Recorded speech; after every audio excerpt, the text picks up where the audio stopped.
செல்வங்களுக்கு SMC mat சார்பாக வணக்கத்தை தெரிவித்துக் கொண்டு இன்றைய தினம் இம்முறை பரீட்சைக்கு தோற்றவுள்ள காப்போதா சாதாரணதர மாணவர்களுக்கான 2024-25 ஆண்டு கல்வி அமைச்சால் வெளியீடு செய்யப்பட்ட வினாத்தாள் 2 வினா ஒன்றுக்கு விதம் இலப்பாக விடியளிக்கலாம் என்பதனை இந்த வீடியோன் மூலமாக கற்றுக்கொள்வோம்.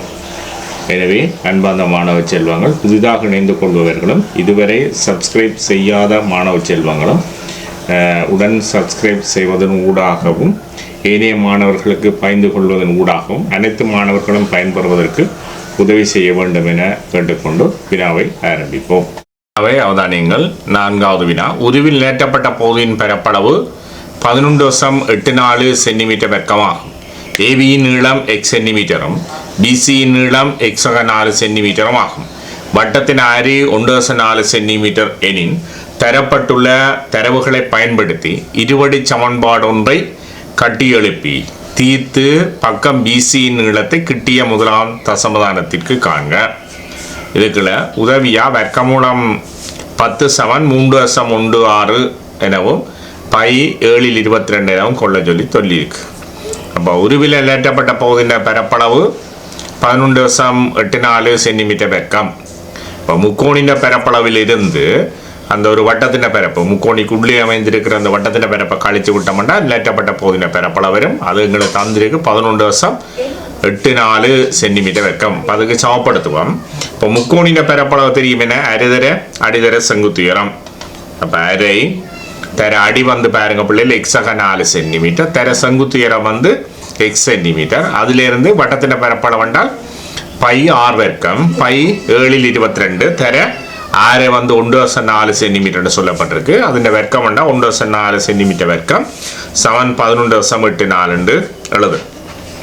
அடுத்தது இது செய்யப்புறம் என்றால் அரைதர x4 தர x 7/22 தர இந்த 1.4 நான் முழு எண்ணா மாத்திரேன், அதாவது 10/14 மாத்திரேன். நம்ம 10/14 முழுவதின் வர்க்கம் என்றால் 14 வர்க்கம் வந்து 196, 10 வர்க்கம் வந்து 100 சமன் 11.84 எழுது. அரைதர x4 தர x 7/22 தர 100/96 சமன் 11.84.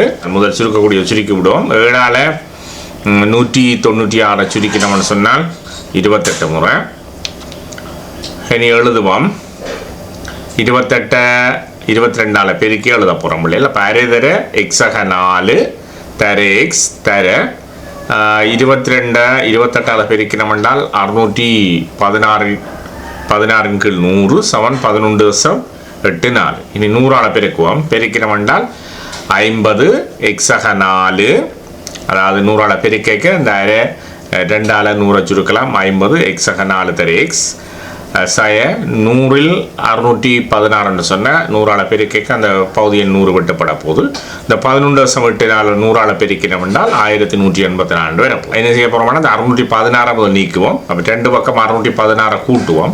இப்போ 2 பக்கம் 616 கூட்டுனீங்கன்னால் 50 தர x4 தர x7 1184 616 கூட்டினீங்கன்னா 1800. இனி என்ன செய்ய போகிறோம் என்றால் 2 பக்கம் 50ஆல் வகுத்து விடுவோம். வகுத்து விட்ட வேண்டாம் பிள்ளைகள் x4 தர x7 32 வரப்போகுது. இனி அடைப்பை நீக்குவோம். நீக்கிறோம்னு சொன்னால் x வர்க்கம் சக 4x7 32 வரப்போகுது. இனி என்ன செய்ய போகிறோம் என்றால் இந்த x வர்க்கம் சக 4x நிறைவேற்க கோவையாக மாற்றோம் என்றால் இந்த நடுவு பின்ன குணத்தின் அரைவா சின்ன வர்க்கத்தை 2 பக்கம் கூட்டுவோம். அப்போ என்ன வரப்போகுது? x வர்க்கம் சக 4x சக நடுவு பின்ன குணாக 4 4 அரைவாசி 2 2 வர்க்கம் வந்து 4. அப்போ 2 பக்கம் 4 கூட்டுறோம். கூட்டினோம்னா x வர்க்கம் சக 4x சக 4 சமன் 36 சக 4 வரும்.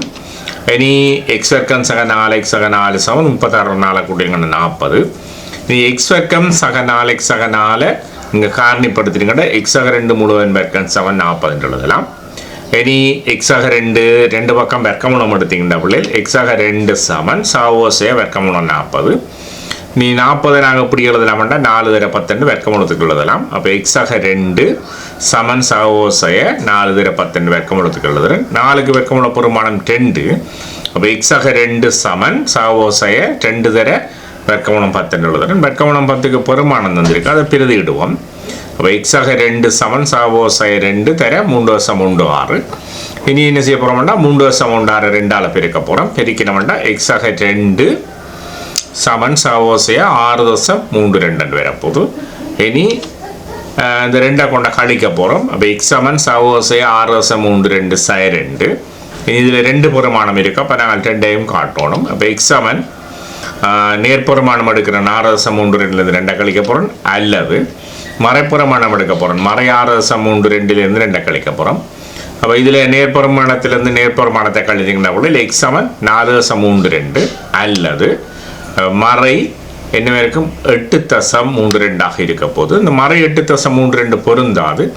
அவை எக்ஸ் என்ன வரப்போகுது 4.3 இருக்க போது. முதலாம் தசமானத்தில் எடுக்கலாம். அடுத்த என்ன கேட்டிருக்கேன்னா அந்த பிசின நீளம் கேட்டிருக்கு. பிசின நீளங்களுக்கு என்னென்னு தந்திருக்கு எக்ஸாக 4 ரெண்டு தரப்பட்டிருக்கு. அப்போ எக்ஸுக்கு பதிலாக என்ன செய்ய போகிறீங்க 4.3 பிரதிடுவீங்க. பிரதியிட்டால் 4 கூட்டணும், எக்ஸோட 4 கூட்டணும். அப்போ 4.3 4 கூட்டுறீங்கன்னா பிசின நீளம் வந்து என்ன வரப்போகுது 8.3 சென்டிமீட்டராக இருக்கும். சரிதான உள்ளே இதுக்குள்ள உங்களுக்கு ஒரு பிரச்சனையும் இருக்காது. அப்படி என்ன செய்ய போகிறீங்க இருபடி சமன்பாடை உருவாக்குற தரப்பட்ட நிபந்தனை கேட்ட கூட இருபடி சமன்பாடை உருவாக்குறது, அதை தீர்க்கிற முறை காரணிப்படுத்தி தீர்க்க இல்லாட்டி வெக்க புத்தியாக்கல் முறையில் தீர்க்கலாம், அல்லது என்ன செய்யலாம்னா சூத்திரங்களை பயன்படுத்தலாம். அப்போ இன்னொரு சந்தர்ப்பத்தில் நான் சூத்திரத்தை பயன்படுத்துகிற முறைகளையும் கணக்கை செய்து விடுறேன். இதுக்குள்ள புள்ளியர் என்ன ஒரு முக்கோணி ஒன்று தரப்பட்டது, முக்கோணிக்குள்ள ஒரு வட்டம் ஒன்று தரப்பட்டிருக்கு. அந்த வட்டம் தான் இந்த இனிய பகுதியில் நெட்டப்பட்டிருக்கு. ஆகவே அந்த இஞ்சிய பகுதியின் பரப்புங்களுக்கு தரப்பட்டிருக்கு 11.84 தந்திருக்கணும். ஆகவே அந்த முக்கோணியின் பரப்பளவிலிருந்து வட்டப்பரப்பை கழித்து அந்த தரப்பட்ட இஞ்சி இருக்கிற அதாவது நெட்டப்பட்ட பகுதியின் பரப்பை தொடர்புபடுத்தி ஒரு இருபடி சமன்பாடு உருவாக்கி நாங்கள் தீர்த்திருக்கிறோம். இவ்வாறு தீர்க்கிற சந்தர்ப்பத்தில் பிள்ளைகள் நீங்கள் முழுமையாக 10 புள்ளிகளை பெற்றுக்கொள்ளக்கூடியதாக இருக்கும். எனவே அன்பார்ந்த மாணவ செல்வங்கள், நீங்கள் பயன்பெறுவது மட்டுமின்றி இந்த வீடியோ முழுமையாக பார்த்து உங்களது நண்பர்களும் பயன்பெறுவதற்கு அதிகம் பயின்று உதவுங்கள். மற்றொரு வீடியோவில் சந்திக்கும் வரை உங்களிடமிருந்து வணக்கம் குறிவிட வெற்றி செல்லும் உங்கள் ஆசிரியர் கே செல்வா. நன்றி, வணக்கம்.